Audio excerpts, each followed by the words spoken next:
your master of ceremony for Islandpreneur Live, Leslie Samuel.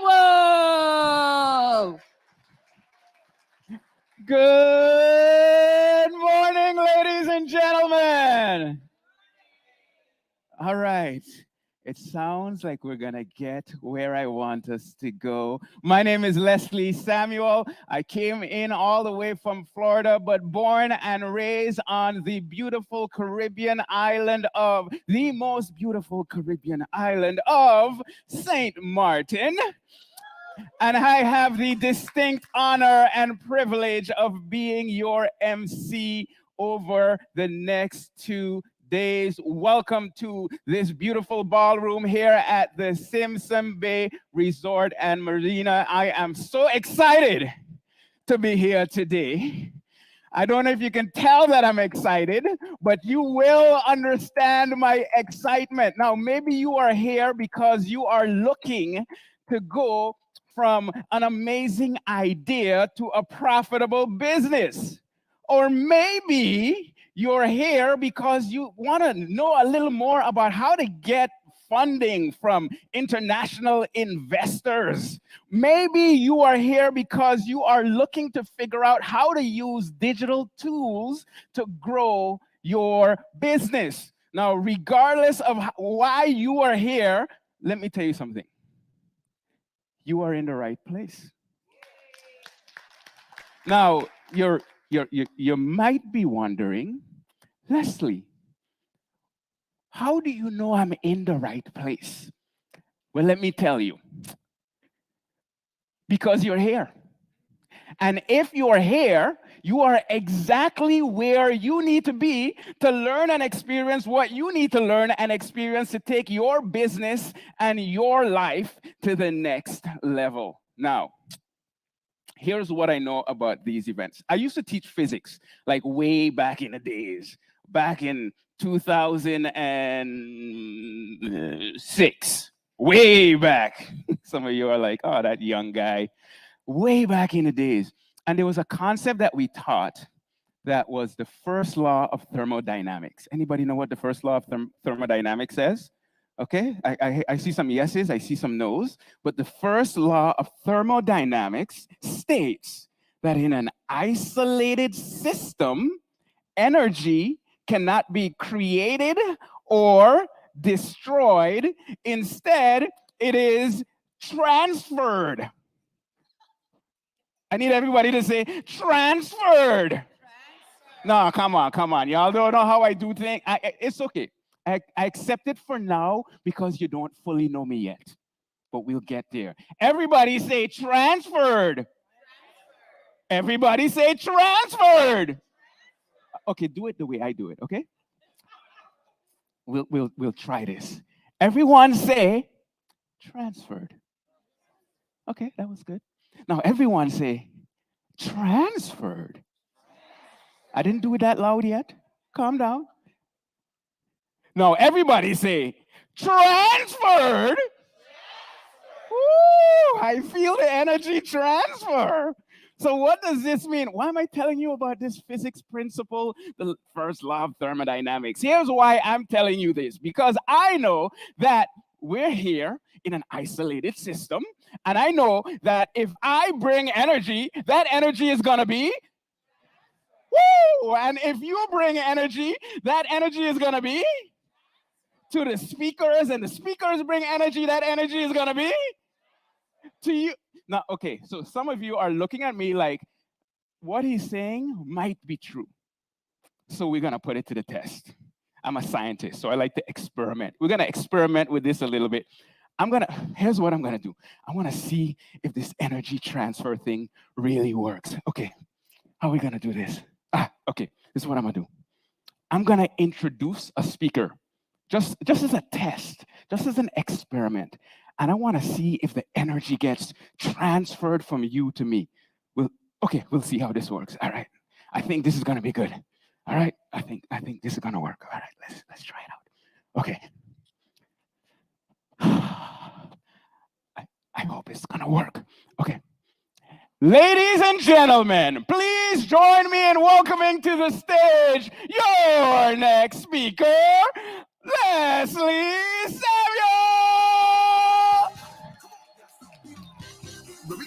Okay. Okay. Okay. All right. I felt a little transference. Okay. I saw some people, clapping, making noise and that kind of stuff. Okay. I feel something. I'm gonna try it again.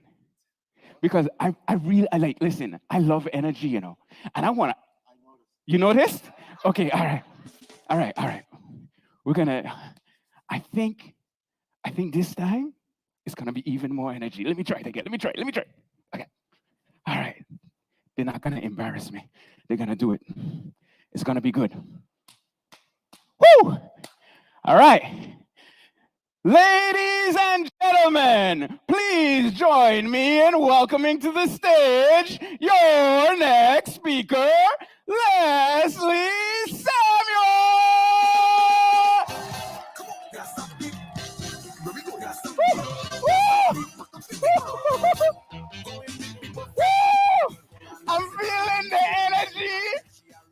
I'm feeling the energy. That's what I'm talking about. Hey, listen. We are here, and we're here for good stuff. Listen, we've got some of the best minds in this room. And here's what I know from attending a bunch of these events all over the world. When you bring energy, when you bring your best, you get your best. Does that make sense? So what I'm asking of you today is to fully commit to yourself. And you know how you're going to do that? You're going to fully commit to yourself by giving everything. All right? What that means is when we introduce speakers, I want you to give them your all. When the speakers are up here, I know they're going to give you their all. And we're going to build on that energy. Take notes. But listen, nothing is going to happen unless you take action on the things that you get here today. We've got in this room, there's a song on the Hamilton album that goes something like, I want to be in the room where it happens. In this room today, we've got serial entrepreneurs. We've got people from the U.S. Consulate, from the St. Maarten government. We've got entrepreneurs from here and abroad. Let me let you in on a secret. Right now, you're in the room where it happens. And if you take as much as possible out of this room, this can change your business and your life. Are you with me? Are you with me? Are you ready to transfer energy? Are you ready to experience something that can have the biggest impact on your life if you choose to make it that way? You believe me? You believe me? Up here, we're like, yeah, let's go. I don't even know what's happening, but I want it. I like it. Welcome once again. I am your MC over the next 2 days. We're going to have a good time. We're going to have fun, but we're going to learn, and we're going to get some information that's going to help us take everything we do in life to the next level. Right now, I have to introduce someone to you. And the person that I'm about to introduce to you is someone who, without her, y'all wouldn't be right here today. All right? This person is a visionary. She is the visionary behind Islandpreneur. She is an internationally recognized business development expert. She is passionate about focusing on entrepreneurship and innovation development on the islands. Please join me in welcoming to the stage the way we do it when energy is transferred, our first speaker and the one that is responsible for putting this together with an amazing team with energy. Join me in welcoming to the stage, Ife Badejo!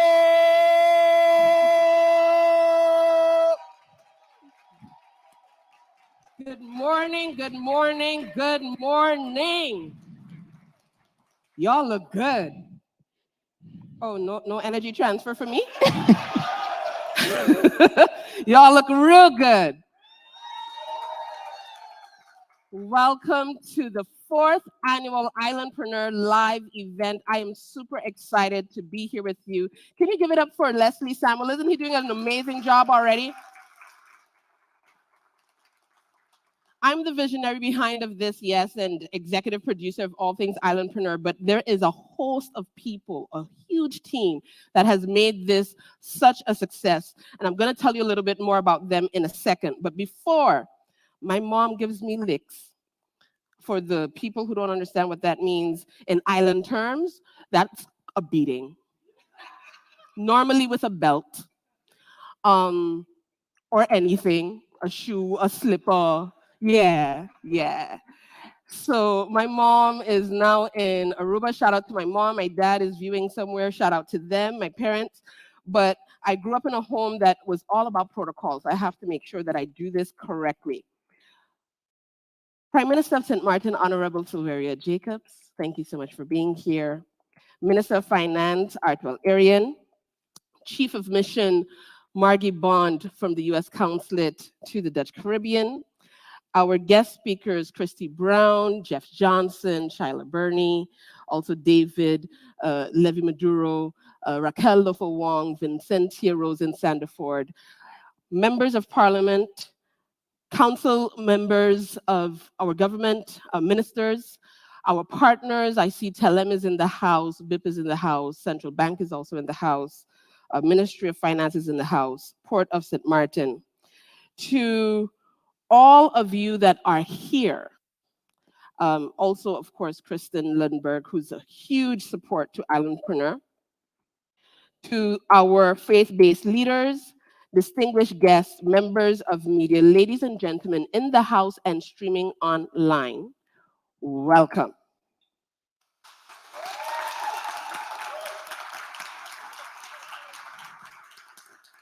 Now that the official part is out of the way, I get to be me. And so I wanted to share with you from my heart why Islandpreneur. Islandpreneur is not just about entrepreneurship, not just about islands. It's about progress. It's about showcasing to the world our resilience, our innovation, our creativity. It's about making a difference in our lives, the lives of our loved ones, the lives of our community. And it's about realizing that the struggle doesn't have to be real. And we get to live at our highest self where we can freely be and fully do. I am here because this is an assignment that is divine. I could be doing a whole lot of other things than Islandpreneur, but Islandpreneur was given to me to steward. And so I want to give thanks to the one who holds my breath and made this possible today as well. I want to give a big shout out to the entire team. You will learn more about them as we go along. We have a packed day today, and tomorrow, please come back because we're going to be showcasing and addressing a major challenge in this region and on St. Maarten. Y'all can guess what it is? What is it? Not just the disaster. Prime Minister said disaster. Digital payments, yes, that's what we're going to be addressing tomorrow. Today, you're going to hear from our amazing speakers from all over the world. They flew in from all over to be here with us. One of those guests is being seated right now. Welcome. Yes. Now, I get to now, I couldn't say this before. Carl Gordon is a top-level executive of MasterCard, and they flew in just for Islandpreneur. Thank you so much for being here. So we're making a change. We're making a difference. Enjoy the rest of it. I'm not going to be here too long. And yeah, let's do this, right? Are we ready? Are we ready? Without any further ado, I would like to invite the Prime Minister of St. Maarten to, oh, and before I even go there, can you please put all phones on silent or vibrate? all of the notifications. We have all of the alarms. We know that you have to take the pill here. You have to check on the baby at that time. You have to send that email at that time. Check all of that and make sure your notifications are also on silent. This is a live recording for this particular part of it, and we will be live viewing from now until the end of the panel discussion, and then we go right back in the room because you are the ones that we're really catering to for the next 2 days. Is that all right? Good. I have the distinct honor of introducing a woman that I admire and respect, one who whenever I call and say, can you please do the official opening of anything that's Islandpreneur, it happens. And we really, truly, from the bottom of our heart, really appreciate your commitment to the progress and all things Islandpreneur. So I know her in a different capacity as well, for those of you that don't know. Before her life as Prime Minister, she's had several lives, right? That's honest. She is a creative at heart, so I know her as a child as a dancer from Solid Gold Dancer days. Then she's also a teacher, and a teacher at heart. It's still in her. Every time we speak, she's teaching me something. And then she was Minister of Education, Culture, Youth, and Sports. And shortly after that, she transitioned to the Prime Minister of St. Maarten in a very difficult time, because y'all saw that video, the viral video? Y'all know what I'm talking about? Okay. She gave me a look, so I'm not going to go there today. But you could Google it. You could Google it. You could go on YouTube. But besides that, please help me welcome with a big transfer of energy to the leader of this country, none other than Prime Minister of St. Maarten, Honorable Silveria Jacobs. Thank you.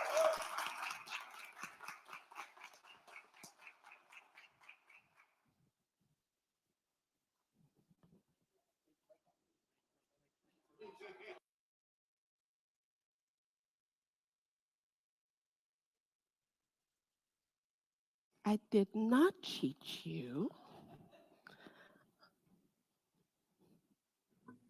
Oh, the usual way. Good morning. Good morning. No, I'm just like Leslie now. Hello. Hello. Good morning. Good morning. Thank you, ladies and gentlemen, esteemed participants in the Islandpreneur live event, entrepreneurs, distinguished guests, and of course, all those fellow citizens and those from abroad following this live stream. Good morning. I'm filled with excitement and enthusiasm, as you can tell, to be a part of this event. It's an honor to address you, and I thank the organizers, especially the powerhouse, Ualichi, that is Miss Ife Badejo, for creating this space for entrepreneurs, for all stakeholders to be in the same room. Please give her a big round of applause. And when I say Ualichi, who knows what I mean? Just raise your hand if you know what I mean. A smattering of people. So I need to explain. Ualichi is one of the indigenous names of St. Maarten. We have two that we know of, because as we dig, we find out more. And Ualichi means strong woman. St. Maarten is known for having strong women. Look at this room. Look around this room. And within the Kingdom of the Netherlands, we have had more female leadership than any other island or country. So that's another thing that we are super proud of. We're also Swaliga, land of salt, and you know, the salt of the earth, right? So when people try to figure out what is St. Maarten and why is St. Maarten, think on those two words from our indigenous people. Peter F. Drucker, in his book, Innovation and Entrepreneurship, said, entrepreneurs, by definition, shift resources from areas of low productivity and yield to areas of higher productivity and yield. Of course, there is a risk they may not succeed, But if they are even moderately successful, the return should be more than adequate to offset whatever risk there might be, unquote. I say, you never know what you can do until you try. And even if you fail, you've learned a lesson to ensure future success. Life is a journey and not a destination. So when you set a goal, it is only after achieving it to set another. We don't ever stop developing. No effort is wasted as long as you continue to grow and never ever give up. We are gathering here today to celebrate and nurture the entrepreneurial spirit.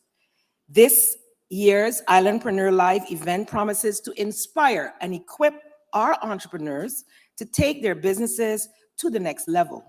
Or, in fact, start that business that has been just a nugget, a dream, something in the pit of your stomach that wakes you up in the middle of the night. We, and I say we because St. Maarten government 100% supports this Islandpreneur movement, not just this event. We have carefully designed an experience that will unlock the limitless potential of our entrepreneurs. This is done by moving from a virtual summit to a vibrant gathering that fosters connections, collaboration, and growth. I am thrilled to see that we've retained the bright light that is Leslie Samuel.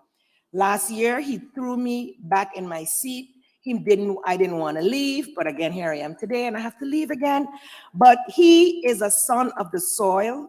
He is serving as our official host for this entire event, and his passion, his expertise, and insights will surely inspire and empower. In fact, his experiences, because he's also an entrepreneur in his own right, should empower and inspire all other entrepreneurs on your journey to success. What sets this year's event apart is also the pitch competition. It provides a platform for our talented entrepreneurs to highlight their potential to international entrepreneurs and investors. This unique opportunity to learn from proven strategies and local experts will pave the way for increased collaboration and future partnerships. As your Prime Minister, I wholeheartedly recognize the vital role entrepreneurship plays in our nation's economic growth and development. Our island brims with immense talent, creativity, and entrepreneurial drive. It is the Islandpreneurs among us who will lead St. Maarten to a more progressive and prosperous future with innovation at the center. This platform has shown tremendous growth from year to year, and I commend Ife and her team for the determination, perseverance, and vision, first of all, to have even started on this journey. When I think about this event and what will roll out of it, I am focused because I know as St. Maarten, we tend to live in the now. We face all types of challenges and we're going. But vision is important. And we have a national development vision that is based on our sustainable goals, as well as our goals individually. And we see that it all lines up perfectly with SDG 8, this event, promoting sustained, inclusive economic growth, full and productive employment, and decent work for all. Because an entrepreneur isn't looking for work. An entrepreneur is creating work. And SDG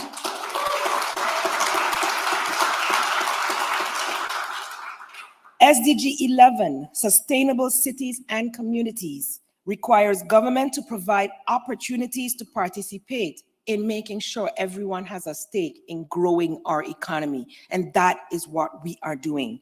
Our National Development Vision states that St. Maarten as the Caribbean business and education hub where everyone can be provided with a full range of opportunities needed to obtain and sustain an enhanced quality of life. This event is doing that. Several efforts that we have made over the past 2 years are doing that. Ife Badejo and her vision for Islandpreneurs is an excellent example of the power of one. The power of one to inspire, to empower, and to bring together and attract the stakeholders needed to realize dreams and make them actionable. This is what our government embraces, and our Minister of Finance, I know I'll miss him over these 2 days in government things because he for sure will be present as one of our most innovative ministers we've ever had. Seeing beyond today. Seeing beyond today and taking small bits and making them bigger. We have, over the past few years, created 100 plus entrepreneurs through our ESP program, either created or facilitated their growth. And that is because of the vision. Initially, this was after the hurricane to build back. But when the pandemic hit, we said it should also be used to create.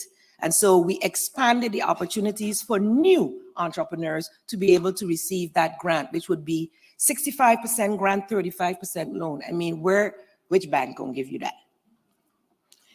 I'm honored that the Ministry of VSA, the Ministry of Public Health, Social Development, and Labor has started a program because we saw some of the challenges that those entrepreneurs had to be able to sustain their businesses, to offer the necessary training. And the pilot was for 25 people, and they had over 100 participants registering. And so it went more than double the size. And it is a continued success, something we will continue to do to grow entrepreneurs day by day. So government will make opportunities available, and we are, but the rest is up to you. You have to dream that dream. You have to put a plan into action, and you have to do. Plan, act, do. You have to do it. And with what Ife has put here in this room, you have no excuse. And if you fall, even after today, that's no problem. You've learned something. Get up in the true Walichi way, dust off, and start over, or veer left, or climb over the hump, or even go under. But find a way to realize your dream. I'm honored to be able to lend my voice and conviction to this platform and the importance of entrepreneurship. And it is an honor to share this platform with our keynote speaker, Margy, who has continued to show ways in which we can continue to collaborate as St. Martin and the United States of America. And her insights and perspective will surely enrich the understanding of global entrepreneurial landscape and strengthen the long existing bonds. I look forward to hearing and embracing all the manners in which we will connect, learn, and forge new paths towards the entrepreneurial excellence here on St. Martin and abroad. And for me, hearing about that digital payment is exciting because it takes us off the 37 square mile islands and creates the global market that small island developing states need to be able to move away from that classification. With that being said, I hereby consider this conference open, and I wish each and everyone will leave this event bigger, stronger, and more inspired than when you entered. And then, Ife, I will say, you have had a tremendous success. So I'm already speaking it into existence. May God ensure that it hits your heart and that you do what he has put in your heart to do. Continued success, entrepreneurs, you rock. Woo! Give it up for Prime Minister Silveria Jacobs. All right. I'm feeling the energy still, and I love it. I love when you hear that one laugh coming from the side. It adds something to it. I love it. Hey, man, I'm so excited because I'm here and seeing this caliber of stuff happening home. It just does something for my heart. But you know, it's even awesome to see when others from away see what we have here and decide that they're gonna come and contribute to that. And that is what we have here today.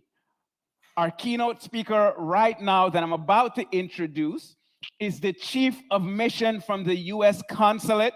She has more than 25 years of experience in the State Department and is the US Chief of Mission to the Dutch Caribbean, and she's been that since 2022, please join me in welcoming to the stage your next speaker, the way we do it here with energy transfer, Margy Bond.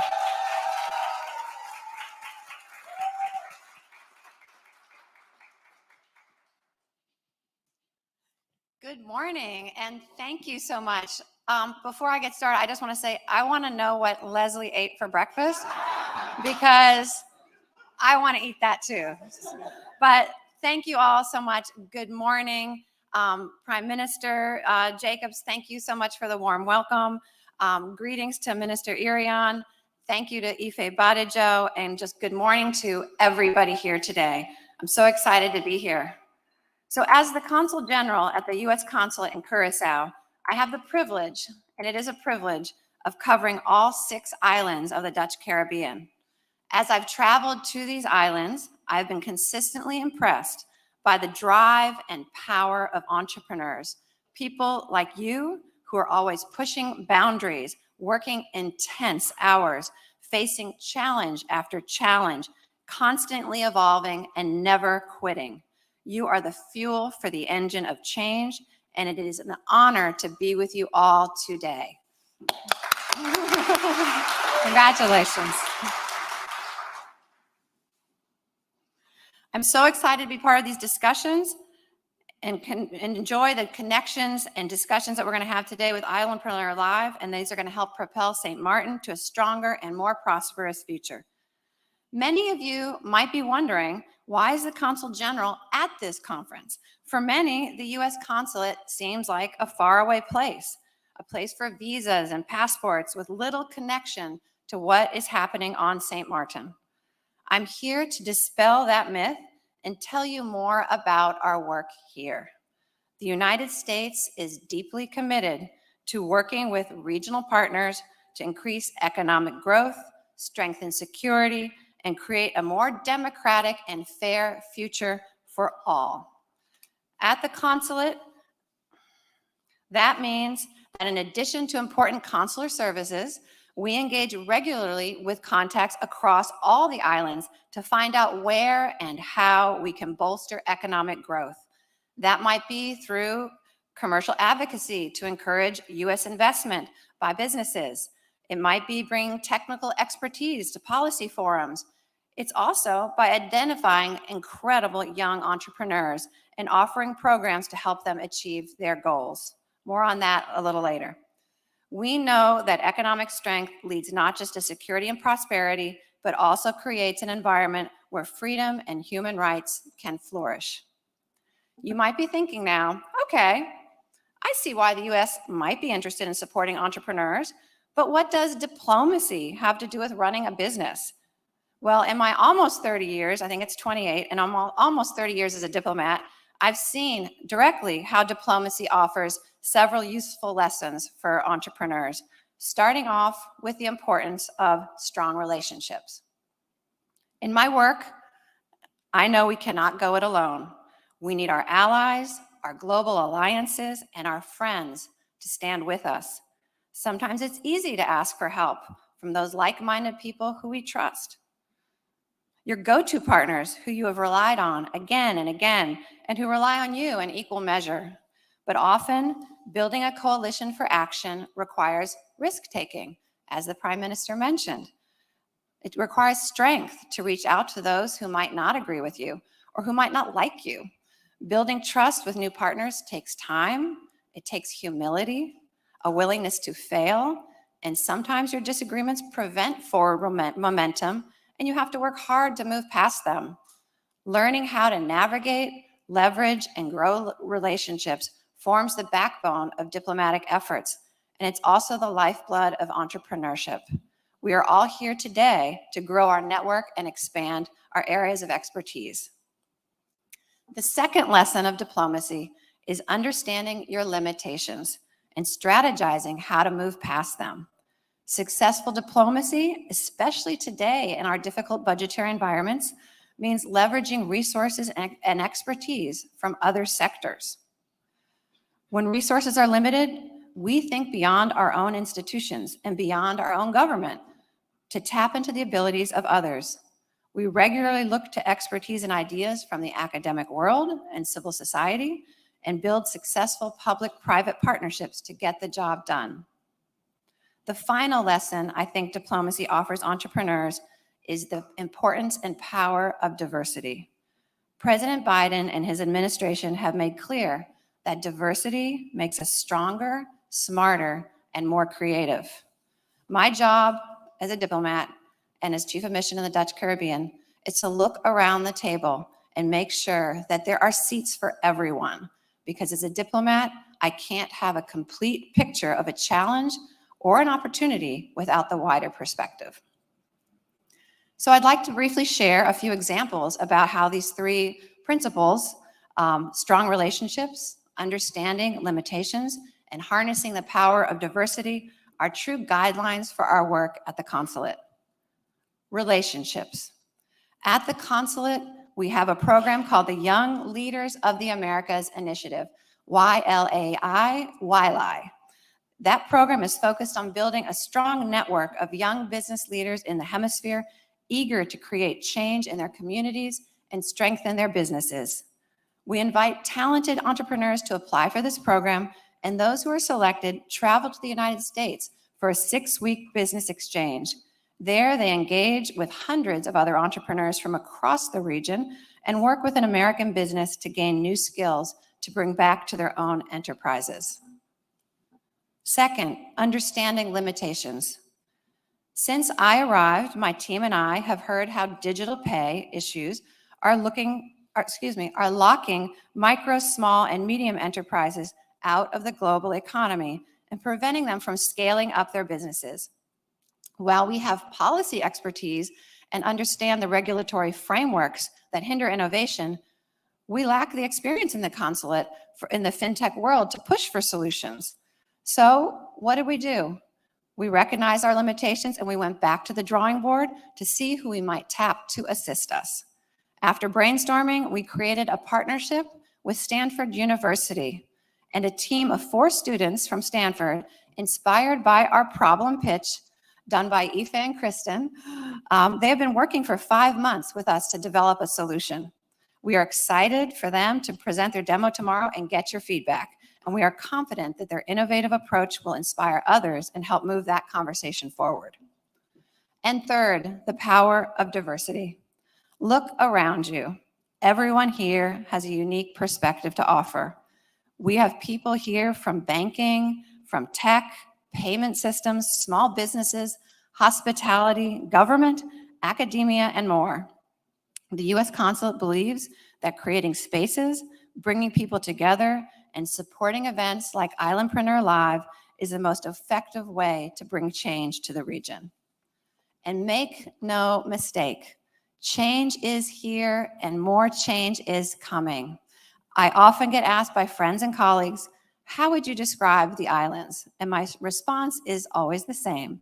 I see untapped, limitless potential.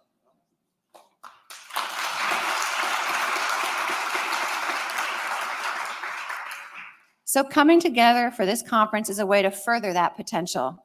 I cannot wait to meet with you, to talk about your challenges and explore ways that the U.S. government, the U.S. Consulate can support you. And speaking of support, let's all give a huge round of applause to Ife Badejo and her team for making this event possible.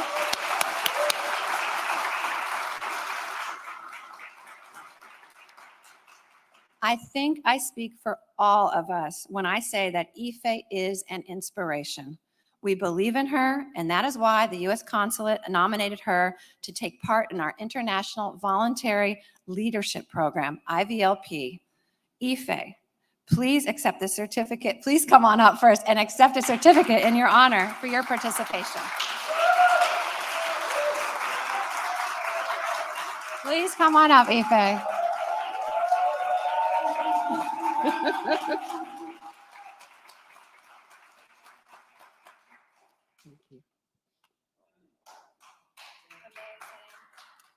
Oh, wow.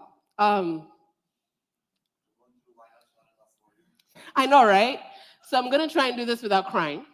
But if I cry, those of you who know me know that I'm a crier, so this is a safe place, right? Okay. In November, Margy came with Catherine from the US State Department with Kristen to do an innovation dinner. And we had dinner with Raquel and with Alicia and with Minister and some others. And they surprised me, letting me know that I was chosen. And the chosen is not just chosen. The State Department handpicks 20 people from around the world. Yes. Representing St. Maarten for the first time for the small business and entrepreneurship cohort. So when I was away in April, when you all were here back in Ireland for Carnival, I was out. And so I had an opportunity to make lifelong relationships with people from Tonga, Niue, Ethiopia, Sri Lanka, and all of them solving different kinds of problems in the entrepreneurship and innovation space around the world. And this just certifies that I completed that successfully, and to have it given to me and handed to me in person by the chief of mission and also with Kristen here, and some of those people that were at that dinner, this just makes it extra, extra special. So thank you so, so, so very much. Thank you. Thank you. Thank you, and have an amazing conference. I can't wait to learn and be part of this. Thank you. Give it up, give it up. Hey, I wanna share something that I've learned from attending a lot of these events. You come to these events and there's a lot of amazing information that you're gonna get. And sometimes you're tempted to get overwhelmed because now you have 100 things on your list to do. Yeah, you know that feeling? It's just me? Okay, it's just, all right. I hope it's a safe place and you'll accept me nonetheless. But here is one thing that I've learned from attending these events. It's often better as you consume all of this valuable information that you're about to get to identify that one thing. That's the one thing, like that one point of leverage that if I take action on this, amazing things can happen. Over the next 2 days, I want to encourage you not to look out for the 100 things, but to seek out that one thing that you know, if I spend my time and invest my energy there, amazing things are going to happen. Does that make sense? It's just one way to avoid the overwhelm that can come.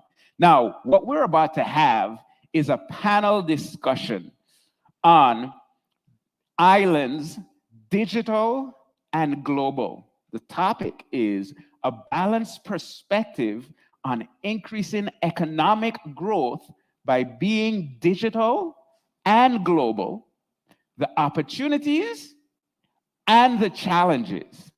Now, we have a powerhouse panel for you today to discuss this, and you're going to be able to ask questions coming down to the end. So listen carefully for that one thing as we go through the entire thing, but also with this panel. And to introduce the panelists, please join me in welcoming back to the stage, Ife Badejo. Thank you so much, Leslie. You are welcome. Fun fact, in 2020, I wanted to do something like this in person. And we all know what happened in 2020, right? So I called Leslie, as I often do. I'm like, Leslie, I was supposed to do Islandpreneur Live. What am I going to do? He's like, go live. I'm like, what do you mean? I want to do it live in person. No, go live. And so with the partnership of the Central Bank and Telem, who's also here, we were able to do our very first one virtually. We had 650 registrants, guys. That's how hungry people were for that and still are. So thank you so much for being here. That being said, we're going to have this panel discussion and I will invite up the different panelists. I'm going to ask them to please sit as I call them up. So Margy Bond, Chief of Mission, thank you so much for being here. Please welcome her as she makes her way. The Minister of Finance, who is a dedicated partner of Islandpreneur and all things Islandpreneur. If you know him, you know he likes to be called Minister of Finance and Innovation. Yes, there we go. Thank you so much, Honorable Ardwell Irion, for being here.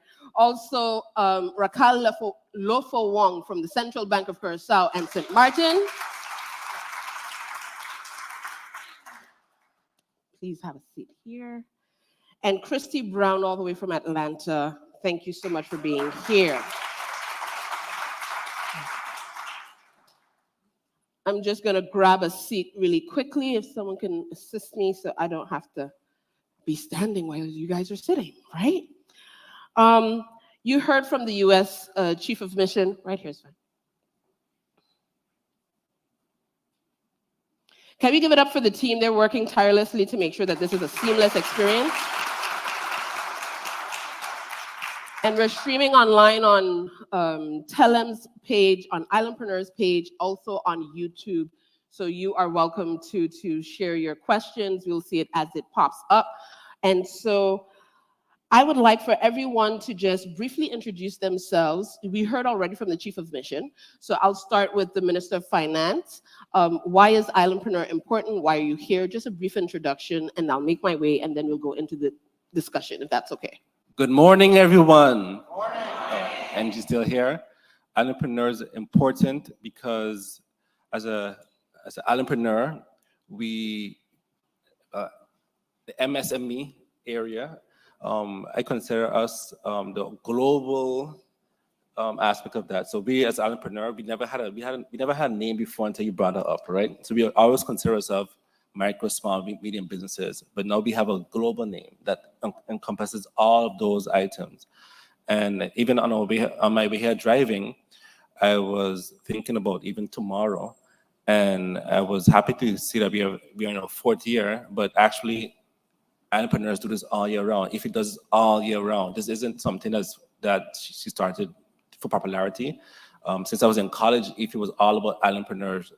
And before the Gary V's and all these other influencers were around, Ife was there. So, so I'm happy that we are at this level now, and I welcome, I look forward to the growth of the Islandpreneur. Awesome, thank you so much. He put my name with Gary V, people. That's exciting.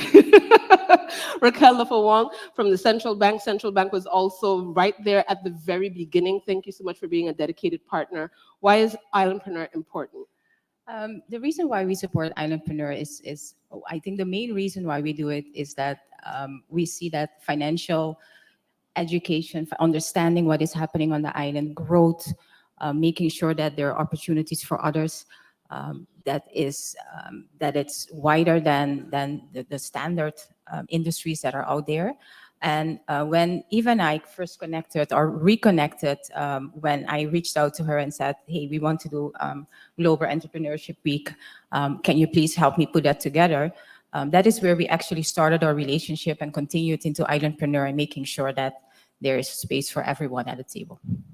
Thank you so much. Please give her a big round of applause. And Christy Brown and Raquel and Christy, I don't think you guys recognize the connection. So Central Bank made sure that Islandpreneur launched in 2020, and they were a partner for us for the I Founded pitch competition virtual, and that's where we got connected in 2020. So why is Islandpreneur so important? Thank you. Thank you. Islandpreneur is incredibly important. I am an entrepreneur. So personally, having a space that we can all create, share business ideas, have the interaction, financial support, growth, but more importantly, for this jurisdiction, it's important for economic impact for all of us, all of us. Thank you so much. So I'll dive right in. Minister, what are some of the economic opportunities that you see for St. Maarten? Well, we recently had a governor symposium in regards to the orange economy. So I think that's definitely one area in terms of our creativity. I think when we look at Caribbean entrepreneurs, I say, if I look back at my granddad, for example, he didn't know he was an entrepreneur. My grandmother didn't know she was an entrepreneur. They just did business, and out of a need, a necessity, but also because of something that they love to do. And I think years later now, we're translating that into a real business. And I think events like Islandpreneur help us to identify our talents, identify the needs, but also build a business case for it. So I think that's an important part of events like these. And from a government perspective, it's how do we facilitate the growth of entrepreneurship. So typically we allow the private sector to innovate, but as a government, we create opportunities for them to innovate and facilitate those opportunities. Awesome. And can you just highlight one or two of those opportunities or facilitation that you've been involved in to stimulate entrepreneurship in the past few years? Yes, so we have participated in, facilitating in regards to the entrepreneurship program through the trust fund, where the Prime Minister mentioned we've helped over 100 entrepreneurs. In addition to that, going forward, we've also supported the credits institution, where they have created a small business academy. So before, what we recognized in the first year, that many entrepreneurs didn't develop all the skills they needed to succeed long term. So to beat the statistics, we developed a program that to qualify for the grant program, you have to take a 10-week course, which we supported. And through this course, we've helped also educate, I believe, close to 200 participants already.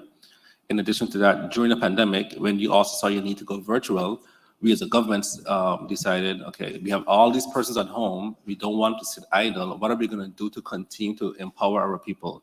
At that point in time, we partnered with Coursera. And to this day, we still offer free educational programs for the whole island. Anyone could apply for free for the last 2 years. And when we look at the data from those courses, we see a lot of persons that took courses within the entrepreneurship field to continue to build their skills. Secondly, which we'll see tomorrow, we also partnered, I'll say tomorrow, but, Save the juicy stuff for tomorrow morning. But we have, coming into government, the things that I complain about in the island, we look to fix. And one of those areas was being more digital, helping entrepreneurs come less to the building and do more things online. And that's one area that we are focusing on going forward, being a lot more digital, finding solutions for payments, and continue to support entrepreneurs in those areas. Thank you so much, Minister. Christy, we've talked a lot about the importance of connecting investors to the islands and also developing the capacity of islandpreneurs. So what do you see as something that we may be able to develop in order to attract investors? What are they looking for? Yes, I'll put my investor hat on briefly. We're looking for tenacity in our investments. Really, what's going to last? Where should we place our money? How do we help the founders grow? And there's so much in the US, which is where I'm based out of Atlanta, that we don't know about the region. And so we don't know what we're missing. So education for us is a tremendous part of that, getting more of us here and exposure to the entrepreneurship ecosystem is really what's going to continue to elevate what's in this region and make us invest, by the way. We're stuck in our own hub, so to speak, like most countries are, of just looking at what we have day to day, whether it's fintech or B2B SaaS solutions, but there's just so much e-commerce and fintech and other things happening. We just don't have a highlight to it. So the exposure of going live and being live so that we can see what exists in other countries will help the inbound currency come here to help you grow your businesses. And certainly having delegations of leadership from our political system here in the region that continues to elevate and expose that and create grants and opportunities at the university and student level, help us have a partnership between the countries to continue to grow that. Thank you so much, Christy. So Raquel, can you give us a snapshot from the central bank's perspective of the economic climate? What are some of the statistics that we should be paying attention to? Well, I have some good news. We're on the right track, definitely. But I just wanted to make a point, in addition to my colleague's statement. I think that it's important as well that there is an economic climate here that relates to the ease of doing business. So if investors wants to come here, the way how they can enter the market, the way how systems and permits are arranged, that it's very important for them, for foreign investors to enter Sint Maarten. So I think that is very important to mention as well. But a snapshot, Sint Maarten economy. We have recently, I think 2 days ago, launched our year-end review. And just some highlights: our economy grew, our GDP grew with 13%, is forecasted to remain stable. We expect to be at pre-Irma levels in 2024. Thankfully, we have already, yes. We have 1.5 years to go to get there, so we definitely are on the right track. Inflation, of course, that is high. Thankfully, we are in line with US numbers, and in that respect, we are also doing better in terms of inflation-wise than the Curacao numbers. Our Curacaos are around the 9-10%, and we are only at 4%. So that's a positive number as well. And in unemployment as well, because of the growth in the economy that we've seen, unemployment is dropping, and we are at 7.5% now. So those are some key takeaways of the economy of Sint Maarten at the moment. Great, thank you so much. Let's give her a big round of applause. We'll just pause for a minute for the Prime Minister to take her leave. There are several different amazing things that are happening right now. Thank you so much, Prime Minister, for being with us. The World Bank is opening up an office here, I believe, this week. August? Oh, but there's a lot of things that are happening this week. So she has to be at several different places at the same time. And so we appreciate that she's here at this particular juncture. Margy, the U.S. Consulate is very committed to economic prosperity in this region. And under your leadership and with your team, you have really rolled up your sleeves to ensure that you're connecting those on the ground with the right partners. Why is that so important for the U.S. Consulate to be doing that on a consistent and tangible basis? Thanks, Ife. Well, I think as we've spoken about, it's relationships. It's that nobody can do this on their own. And the US government, we can't do things on our own either in this space. We need to have the power of the private sector. We need to have the power of the civil society, power of entrepreneurs to get things done. So for us, we recognize that we're a small mission. And we just have one officer who does political economics and public affairs. And we know that we need to, we do see ourselves often as a convener. And we think that is really one of our superpowers is convening, bringing people together, making those connections, and magic happens in those spaces. We've had convenings on a multiple variety of issues, from everything from pride, promoting LGBT in the islands and some of those pride demonstrations and activities, but sort of behind the scenes through convening. And we've also had meetings about how to promote the orange economy, bringing together the film commissioner with a minister of finance, with somebody else to talk about how do you build that orange economy in a region that is so, there's so much hustle in this area. There's so much hustle on every single island, and that hustle needs to be plugged into other sectors so that things can really happen. So I think we see ourselves really as a convener, and where we can use that superpower to make things happen, like we are with Stanford, that we, our connections with you and getting MasterCard down here, that's our superpower. And I think that's where the magic happens in those spaces. Thank you. Thank you so much, Margy. Yes, you could clap for that. Don't be scared. I'm going to ask a couple of more questions, and then I'll take questions from our in-live audience and our viewing audience. So, Minister, last year, when you partnered and the ministry partnered officially with Islandpreneur, one of the requirements were, and he told me this verbatim, Ife, we need to do something for the youth. You cannot let 2022 pass without doing something for the youth. And one of the things that we did together that was a huge success was the National Youth Pitch Competition. We had 70% of secondary school students participate in this competition. They won 10,000 guilders, the winning team. And in fact, in a couple of weeks, we are going to Atlanta with, Kristen is joining us also in Atlanta. Christy is helping to navigate that space so that these 15, 16-year-olds, and wait, hold on.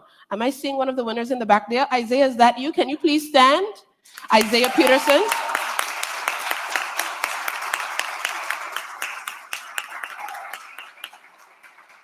His colleague is actually in Curacao right now picking up the visa for the travel, so that's why he's not here. Thank you so much, Isaiah, for being here. And so these are 15, 16-year-olds that are focused on sustainability. We saw that there was a pattern of sustainability and technology. How do you see your role in facilitating those two industry developments? Because that was a clear signal coming from the youth. They want to be more involved in sustainable industries and in technological industries. Well, I think that it starts first with continuing the program. I think with such a great success, it was so successful that even the students that didn't make it, we had what we call it every week again? Accelerator program? We had an accelerator program where... And not to cut you cross, Minister, but are some of the students that greeted you earlier on, are they in the room? Marisha, are they in the room? They're in the back over there. They're learning from the digital team. So these are some of the finalists. Oh, yes. Yes, these are some of the finalists. So we had a program where every week the students that were competing would come to learn from marketeers, finance, and so forth. And the students, it was from 6 until 8. We wanted 5, and then I got a call, Ife, we can't just do 5. So all 7 ended up being finalists. That was my call. I made the time. They had like 2 to 3 minutes to pitch. And so every week, the students that didn't make it or the team that didn't make it, there was still a 10. There was a hunger for knowledge. So we had, let's say, out of 7 that were going to compete, we had at least another 5 teams that would come every single week just to learn with the other groups. That's right. And I think that said a lot about the hunger for knowledge within our youth. In addition to that, we also decided that we're going to, the other top candidates, they also got to visit, are going to visit companies and so forth in their field to see what it really like to be able to work in that field and continue to develop on those skills and so forth. So I think continuing programs like this, I always wanted a program like a Shark Tank. When I was in college, I didn't have the opportunity, so we created it ourselves. And I think the excitement for next year and the excitement for getting it bigger is what's going to contribute to continue to develop on those skills. Awesome. Raquel, we've spoken a lot about financial literacy. Why is that so important for our economy and for economic growth? I think that's where it all starts. If you do not make the right decisions and you don't know what your options are, how you go from there. So in that respect, we have a program, a program that we do throughout the year, various initiatives. We focus on the youth. We have done lectures with students on the importance of savings. We have done a class on insurances. Talking about the youth and understanding the importance of working with the youth. The minister put his money where his mouth is, and he gave one of the classes as well. So those are the things that we're doing other than participating in Islandpreneur and various other options to just make sure that everybody has all the tools that they need to further themselves. And Christy, we've talked about when you're starting up, there's 2 things that you can't spend. Can you just share with those who are thinking of businesses and trying to think of what's the next step? What are the things that they really need to focus on? I hope I get the 2 things that we've spoken about correct, but I often work with founders in regards to saving time and saving money. That's it. Saving time. We are entrepreneurs. I am enchanted with every single idea that I have, and I think it's $1 billion company. Every idea. So ego plays a part in my experience to think I'm going to push it to the next level. You have to have people buy into your ideas and pay for it. So to save time, make sure you have customers. Expose yourself to that, learn it at an early level. I love that there's such a focus on education. Often in the US, where I spend a lot of my time is how can we ground entrepreneurship and innovative thinking into early elementary age children to think on their own? How does that become part of what we have in the system to help them grow? And then speaking about money, don't invest in those great ideas that we think we have if you don't have people that aren't going to pay for them. Any investor, any bank is going to want to see on paper that you have the expertise and the customers to pay for your product or service that you're delivering. So it's a big part of learning being an entrepreneur. The failure's there. I don't ignore it. I think the expertise is there, and that's our benefit. But we are the thinkers. We are, as Steve Jobs said, we are the geeks. We're the freaks. We're the ones taking it out to market. But it doesn't mean that people are going to pay for it. And you do not want to mortgage your home if you don't have a product or service people are going to buy. Absolutely wonderful. Isn't that helpful?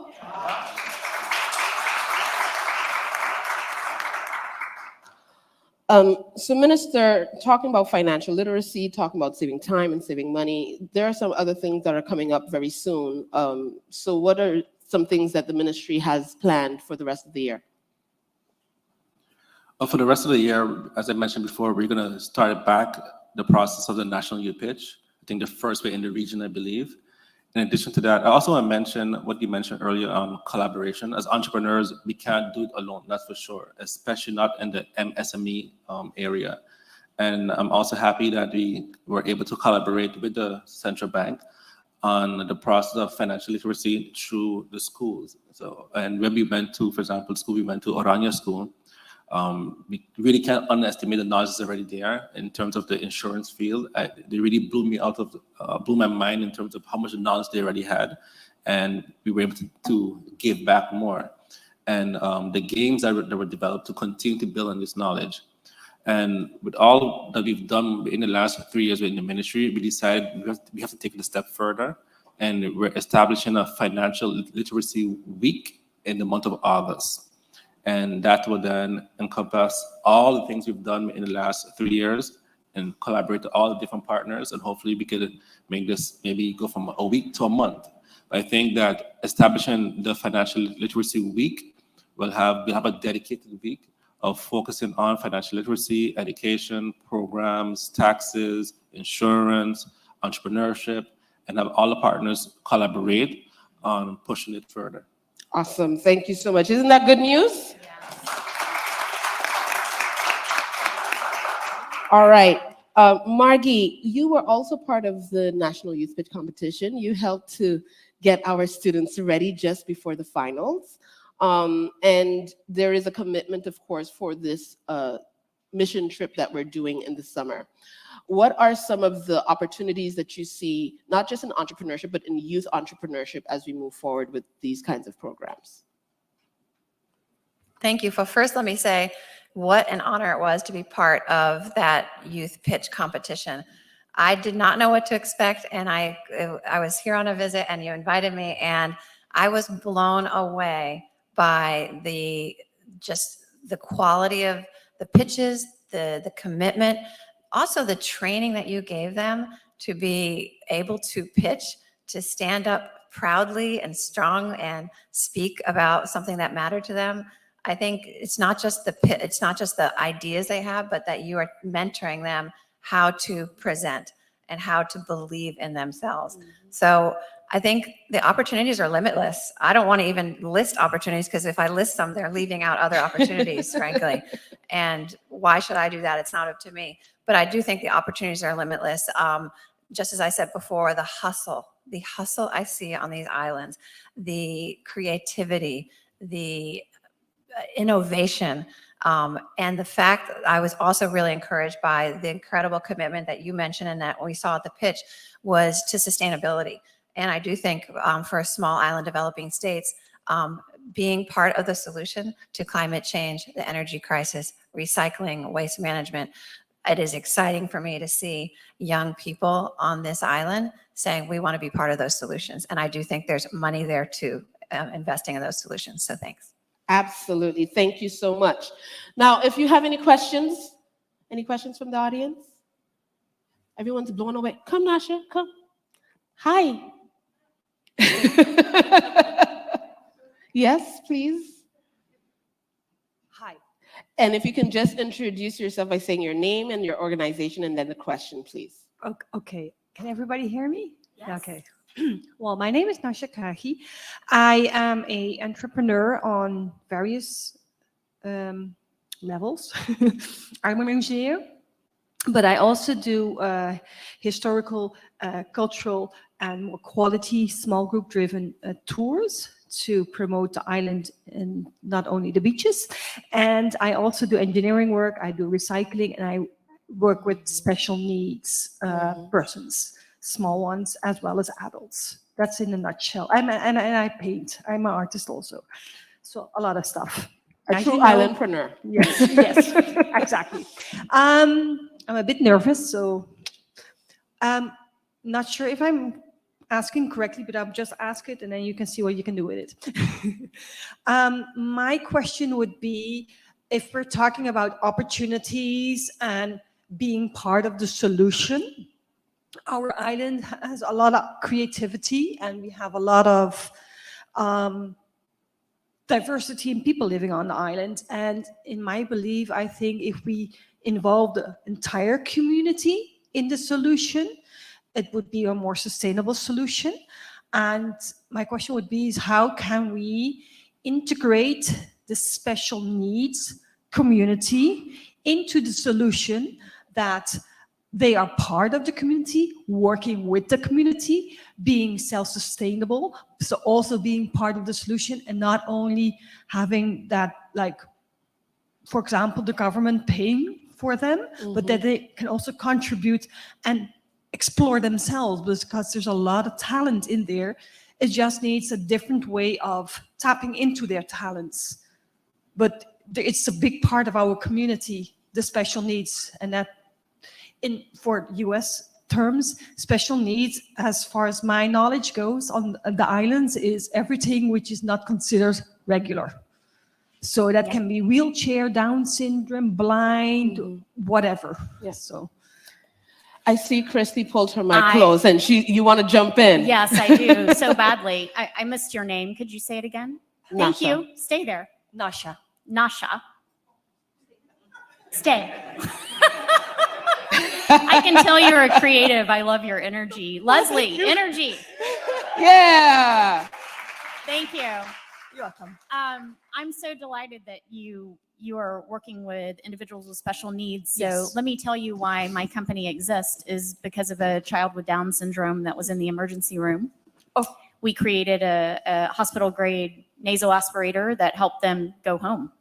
And that is the premise, you'll hear about it later, of why my company exists. So working with special needs is a very, very close part of what I do every single day. And those living with intellectual disabilities, which is how we really phrase it in the US, is getting them into the community of support. So we employ actually students with intellectual disabilities on our payroll every semester through Georgia Tech, which is a local university that we work with, as well as others, to give them an opportunity to live every day in real life. And I think creating that at the level of the community is where we get point one. Point two is developing. These are entrepreneurs. So we are now hosting or developing a series alongside. This is something for you to think about and take, to your local government as well. We're now creating something called a pitch showcase for these individuals with intellectual disabilities. They all have entrepreneurial ideas. There's one in Atlanta that is an ice cream shop. All the individuals have Down syndrome and are working full-time jobs day to day. Yeah. And then getting the support of big business like the central bank to employ them to help them have real lives. In Atlanta, we have several Fortune 500 companies like UPS that has a very clear directive on how many special needs individuals they employ, and it's a goal. So I think that's the starting point. Develop a goal. How much percentage on these islands do we want to commit to those living with intellectual disabilities? And then create a platform around it. How do we sustain them, keep them out in front, be part of the solution rather than the problem? Yeah, thank you. Anyone else would like to jump in? Margy? Yeah, thank you. Great question, Nasha. Thank you. So just first of all, about institutions working with making sure that they create spaces for people with disabilities to be hired. The State Department also has programs where we have a lot of our kitchen staff at the State Department are people I've known for 20 years are working there, and they're people with intellectual disabilities usually. And so it's like you said, it can be part of the government's programming. It can also be part of business programming. But the question you asked me first was about making connections and how do we help make connections.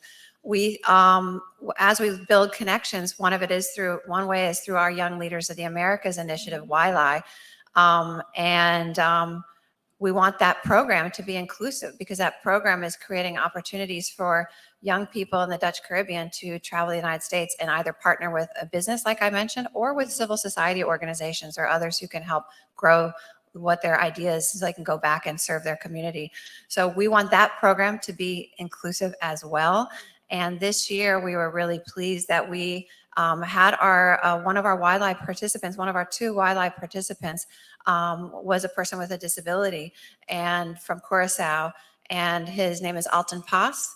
He was our YLI winner from Curacao, and he has a foundation. I mentioned that to you earlier. Yes. So we were thrilled that Alton was able to join our program, travel to the United States, have all the support that he needed to fully participate in the program, make those connections with a local organization. And now he's back in Curacao, able to grow that service that he's providing. So yeah, that's an example of how the programs and partnerships that we pursue, they must be inclusive. Yeah. And that includes people with disabilities. Well, I totally agree, because if we include them in our society, not only are they feeling as a burden, because a lot of the times they're not participating, but then they can also give back and be part of the solution.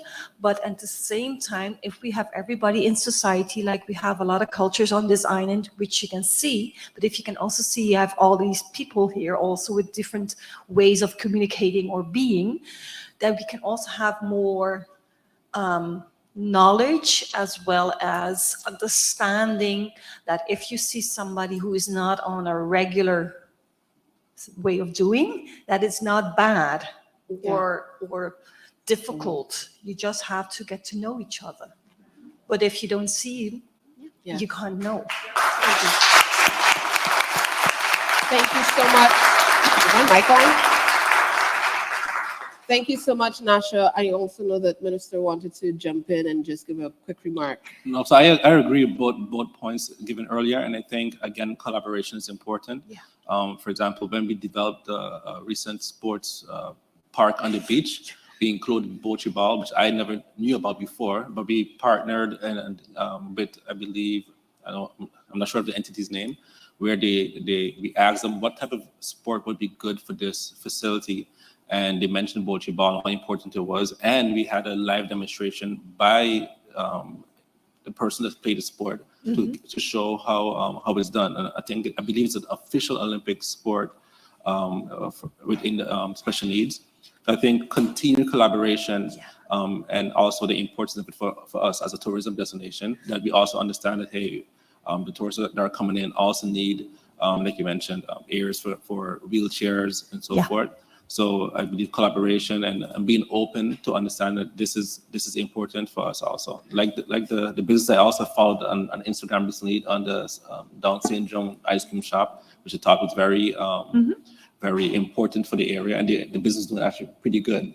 So yes, yeah, because I not only work with special needs in my recycling company, because I have an adult I work with, but I also just recently, since a few months, started working with kids in the special needs for certain reasons. But I also have a company working in the tourism industry, the small groups, and we actively advertise also that it doesn't matter who you are, I've done a history tour with a totally blind person. Oh. And, it just needs a different way of dealing with it. I've done a snorkel tour with a person who had 20% vision, one person who was deaf. So, there's different things, but it's not a lot available or wanting to do it, because if you have a special needs in a bus of 20 persons, it's a hassle. So, but I think if we include that, also those people coming to the islands will feel more comfortable. Thank you so much. Thank you. Thank you for the amazing work that you're doing, and you sharing that story also brings awareness to us, because we don't deal with, many of us don't deal with those who have learning disabilities on a regular basis. And so you highlighting that is actually having many of us, I could see the wheels turning in everyone's heads. How do we add and make sure that they're also included in the discussion? And I also just wanted to add really quickly, because this is a very proud moment for St. Maarten. St. Maarten had 2 people in the Special Olympics recently yes. Their names are Roger and Willemijn. Yes. Thank you. So Roger and Willemijn. And yes, Sharon, you just came back from that. I saw you on TV. I did. And the governor of St. Maarten was there also. So it was a very small delegation, but St. Maarten had their flag walking down for the Special Olympics this year. Any more questions? No? Oh, sure. Can you just kindly state your name, your company, and your question? Well, I don't have a company as yet. That's okay. In the future, we'd love to have one. It's happening shortly after this. Energy transfer. Exactly. My name is Sharvie Thomas, and I have a question for the Minister of Finance and also the Central Bank. One of the big problems we're facing on St. Maarten is the high interest rate and also inflation. For example, if you would like to start a business, the banks is going to come with a high interest rate, which makes it difficult to have a successful business, especially when you're starting up. Right now, NRPB is assisting with that, but I believe in 2025, they're going to be done with the program. Minister of Finance, is there anything in place in the foreseeable future to help aspiring entrepreneurs to have a successful business without the high interest rate or lower interest rate? Not as high as the interest rate now, Yeah, is what he's because I trying to believe communicate. it's around 9%, and in Europe, it's about sometimes 0.50%, so that's like a big difference. So in terms of, no, I want to be clear. So the thing is, the zero interest rate, I don't think applies for MSMEs. And so MSMEs in Europe, let's say even the Netherlands, has had the same issues that we had here in Ireland. That's one of the reasons why Credits was born. It was born out of the need to support a special group because they were looked at as a more high-risk group. And that's one of the reasons why we also changed the ESP program to be able to attract new businesses. As the Prime Minister mentioned earlier, the initial idea of the program was not for new companies. It was for companies that existed beforehand already.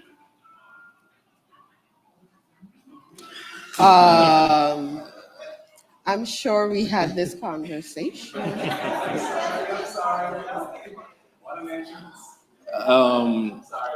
So I would encourage those, any new entrepreneur to really look at the current program that we have, because not only a low interest rate, you also get a 65% grant. So that's already one opportunity. But we are, because of how good a program has been going, I have recently had conversations with the Development Bank on furthering this program but in a different capacity. So what we are now doing is taking the data that currently exists, especially at the most successful companies through the program, and looking to see how we could offer them long-term financing. Also, the concept of the Development Bank, we're changing the concept of the bank a little bit, not just to give loans, but also looking at becoming a partner. So the Development Bank, there will be opportunities for them to now buy equity in your company, But now, not just get the equity, but now you'll get experienced board members and support to also help you develop your companies going forward. So because of the ESP program and dealing with hundreds of entrepreneurs through this program, we've learned a lot, including also adjusting our tax legislation that should be coming to Parliament hopefully in the first quarter of January. But we also recognize that especially for micro businesses, just even filing taxes becomes a burden for them. So we also have in our current legislation, based on the feedback we got from entrepreneurs, that up to a certain amount of revenue, you wouldn't even have to file your taxes. So that already also decreases your burden as an entrepreneur. Oh, that's great. Thank you, Minister. Raquel, did you want to add to that? No, the only thing that I wanted to say is to the minister's points, interest is a reflection of a risk, and startups are always have been and seen as high risk, especially as they don't have experience, they don't have often have equity, they don't have collateral, so the banks reflect it in the risk. But with the programs like the NRPP has and that are 2Q credits, you still have access to, in this case, fairly cheap financing because of the grant aspect of it. So if you want to start up a business, I think this is the moment to do it and make use of that opportunity and grab that grant. Okay. So go for it. I would definitely go for it. All right. Okay. Will do. Oh yeah, you also mentioned inflation, and inflation, we have the Ministry of TIAT right in front of us, so they could correct me if I'm wrong. But inflation on the island is high because we also match very closely aligned with the inflation of the US. So when inflation in the US increases, always increase, and that's because we import about 80 to 90% of everything to the island. So once you import on that high level, right, and you depend on other countries or other entities, your inflation then stays steady. So through events like this, and the more businesses that we create, right, and we could lower our dependency on importing, right, then we'll have potentially see a decrease in, for example, in inflation in certain areas.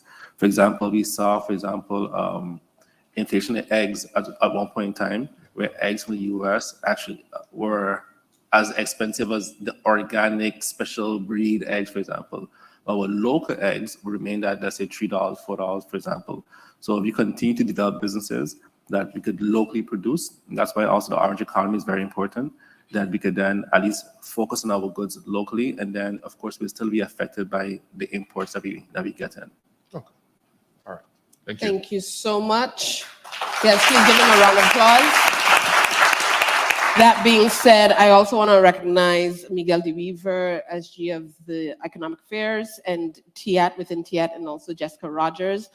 They have also supported through the Ministry of TIAT the St. Maarten Entrepreneurship Development Program. And we are also discussing on how we could have more partners and do this more collaboratively together. So, and I also want to recognize some of the financial minds in the room. We have FCIB with Debbie Richardson, who's seated there, Kurt Brown from Rhode Island Bank, and Edsel Gums, who was very instrumental in the startup phase of Credits, which is the microfinance institution. So the phone was him. So he jumped in. And I also see some colleagues of mine from the Chamber of Commerce. So this room has different kinds of people that you could learn from and glean from. I wanted to just point that out so you all don't just run out. I see Quincy Lunt in the back, who is also a fiscal lawyer. So when you want to know more about taxation and things of that nature, please have a conversation with him as well. Okay. Any more questions before we do our wrap up? Sure, Raquel. Please give him a round of applause. Good morning. Morning. I'm Rafael Dora. I own the Rusty Parrot. It's a pirate museum and attraction. Yes. So I actually directed my question to Raquel Wong, because you were mentioning that the environment for foreign investment needed to be facilitated. So what did you actually identify the hurdles for foreign investment, and what are the solutions that you're looking for? What I refer to is that the central bank commissioned a study. One of my colleagues did a study this year, and they looked at red tape that is on the island. And the findings were that red tape is fairly high. It's very difficult to open a bank account. it's very difficult to get your license, and many other factors such like that. So as a foreign investor, if you want to come to the islands and you have all these kinds of limitations, that will make it will deter you from coming to the island. So, but I think the issue is known. Government is aware of this, and they have started and are doing various pilot projects to see what they can do to reduce this. So maybe the minister has some thoughts on this, on what their efforts are, and maybe the SG has some thoughts on it, what is being done at the moment to reduce that. But that is where I was going to with that. Yeah, so regarding your question, most persons believe that foreign companies, all they want is tax breaks, right? So, of course, and that is interesting for most companies. But in addition to that, what we saw in the last 3 years for sure is that companies want less red tape. We've had investors that were in other islands that came over here, hotel developers and so forth, that talked about the concerns of political red tape on the other islands and so forth. And we recognize that if we could speed up any process by us, business license, permits at Rummy and so forth, that alone helps outside of tax breaks. That alone helps to increase the quality and the want to invest on the island. That less red tape makes it more digestible for foreign investors. And in regard to actually local businesses that want to raise money from foreign investors as well, I feel like there is this really, of course, we are our own market. So, people, foreigners don't really know what's happening here. And we have also issue with, they're giving back, sending money away, the issue of exchange rate, if you have investor from Europe, and the license fee for the bank, that all those things really take out of, you want to, people want to bring money to the island to grow businesses, but eventually they want to get money back. And that's the moment where it's harder to give them money back, or at least, what they expect to have. Maybe I can speak a little bit about the issue that there is, or that it perceives to is with when foreign investments comes in and the money needs to be repaid. One of the things that we do is that we have to make sure that there's enough foreign reserve on the island so that we can pay for our imports.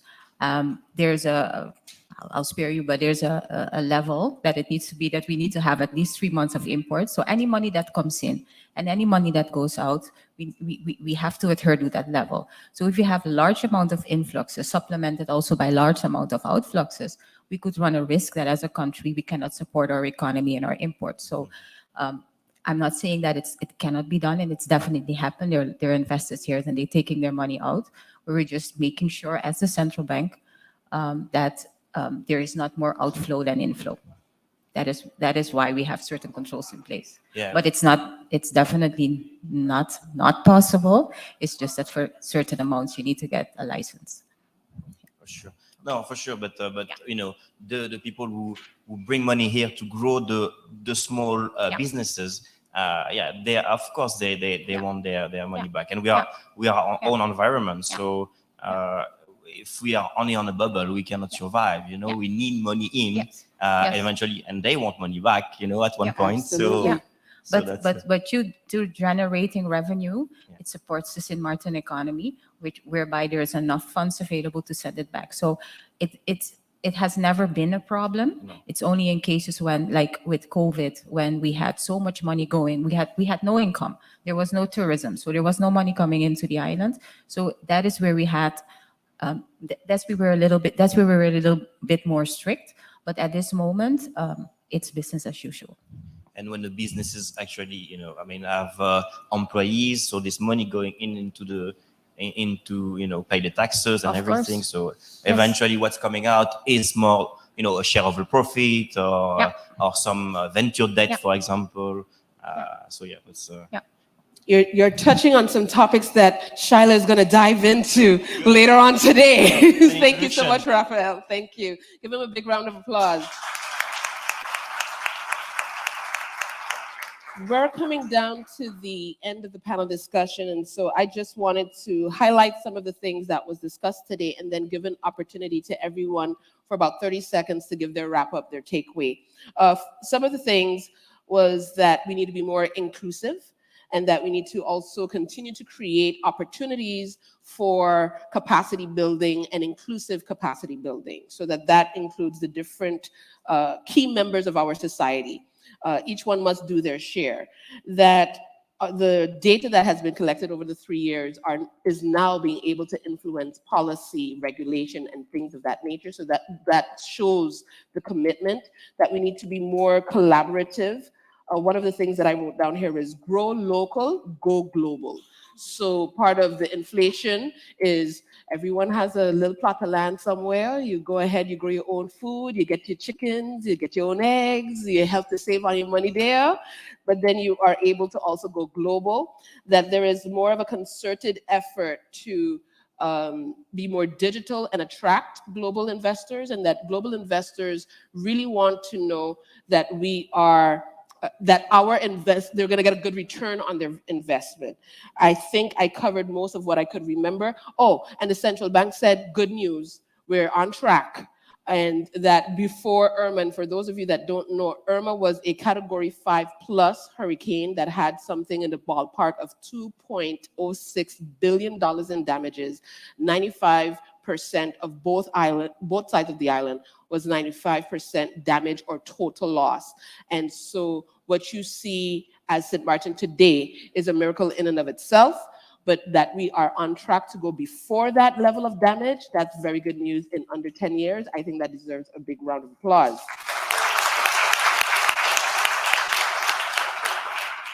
I saw the minister's script. I needed, okay, all right. And then what is really important moving forward is that we continue to be creative, continue to support each other, continue to have awareness and have more discussions. And so that's why you're here for the next 2 days. Please stick around. Before we close off this part, I would like to invite everyone to give a 30-second wrap up, and then I'll hand back the floor to our amazing, amazing, amazing host, Leslie Samuel. Margy? Thank you. This has been fantastic. My closing words would be bold, which I think you all are. Go up to each other, get each other's cards, ask people for what you need, follow up with people. Don't be shy in building those relationships, and take smart risks. Take risks. You know, nothing gets achieved without risk. It's uncomfortable for all of us, but that's how great things are going to happen. That's how change is going to happen. So thank you so much. This has been great. Be bold and take risks.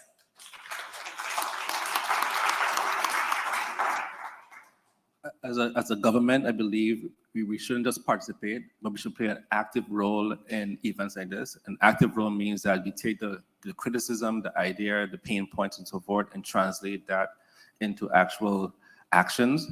We also have a member of parliament here with us today that holds us accountable. So she'll be listening and holding me accountable to all the things that we said today. So I think having active government, active parliament, will lead to doable actions in the future. Thank you so much, Minister. Raquel? Ife, I couldn't have said it better, but just as the central bank, final words, we're here to support, we're here to regulate, but we're here not to stifle.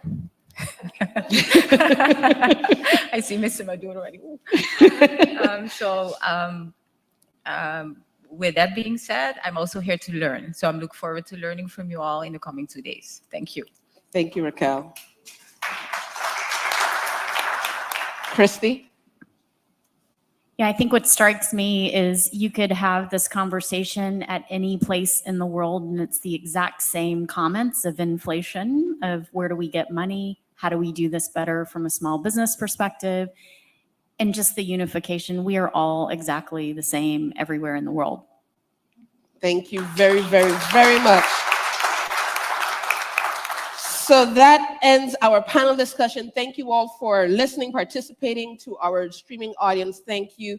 And so we're going to close off the stream now. We're going to just do some deep dives in this room and respect all of those that are here physically. We love you for streaming. Please like, share, and continue the conversation. We had Miss Christy Brown. You can go back to your seats as we go ahead and we transition over. Thank you. Please give a big round of applause. Raquel Wong from Central Bank, Minister of Finance, Ardwell, Irion, and Chief of Mission of the U.S. Consulate, Margy. Bond. That was my time with you. My name is Ife Badejo, as many of you already know. I'm going to be floating around all day today and tomorrow. But can we give the super high level? I like to call it level 10. He calls it energy transfer. But let me do me. Can I do me for a second? Okay, good. What does level 10 sound like to you? If I said, give him a level 10 round of applause, what does that sound like?